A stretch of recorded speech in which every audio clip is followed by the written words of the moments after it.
একবার একটি গুরু আর শিষ্য একটি জঙ্গলের মধ্যে বসে বসে গল্প করছিল। তাদের মধ্যে গল্প হতে হতে হঠাৎ শিষ্যটি দেখতে পায় যে একজোড়া জুতা ওই জঙ্গলের মধ্যে পড়ে আছে এবং সাইডে একটি ক্ষেত ছিল যেখানে একটা চাষি তার চাষবাস করছিল।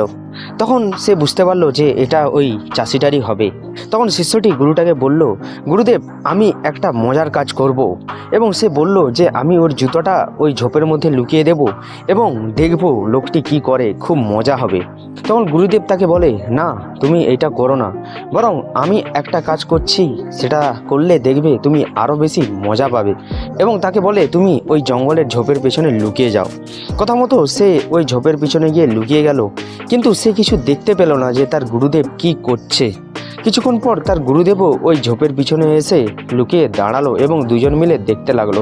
কৃষকটি তার জমিতে চাষ করে এসে যখন তার জুতোটি পরার জন্য প্রথম পাটি জুতোতে গলালো, তখন তার পায়ে কিছু একটা লাগলো এবং সে খুব চিন্তিত হয়ে যখন ওই জুতোটার নিচের দিকে তাকালো, সে দেখতে পেল একটা স্বর্ণ মুদ্রা সেখানে রাখা আছে এবং এটা দেখে সে খুব খুশি হলো।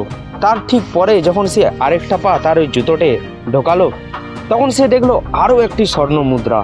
তখন ওই কৃষকটি খুব আনন্দে আত্মহারা হলো এবং তার চোখ দিয়ে জল এসলো। সে তখন আকাশের দিকে ভগবানকে তাকিয়ে প্রার্থনা করে বলল, ভগবান, তুমি খুব দয়ালু, তোমার উপর আমার আত্মবিশ্বাস আরও বেশি বেড়ে গেল। কারণ এই যে পয়সাটা, তাতে দিয়ে আমি অন্তত আমার 7 দিনের মতো খাওয়ার খরচা এবং আমার অসুস্থ স্ত্রীর ওষুধ খরচা তুলে নিতে পারবো। এবং সে কাঁদতে কাঁদতে ওই দুটি মুদ্রা নিয়ে জুতোটি পরে চলে গেল। তখন গুরুদেব সেই শিষ্যটিকে বলল, তুমি তো দেখলে, তুমি এবার বলো, তুমি যে কাজটি করতে চেয়েছিলে সেটাতে বেশি মজা ছিল না এখানে বেশি তুমি মজা পেলে?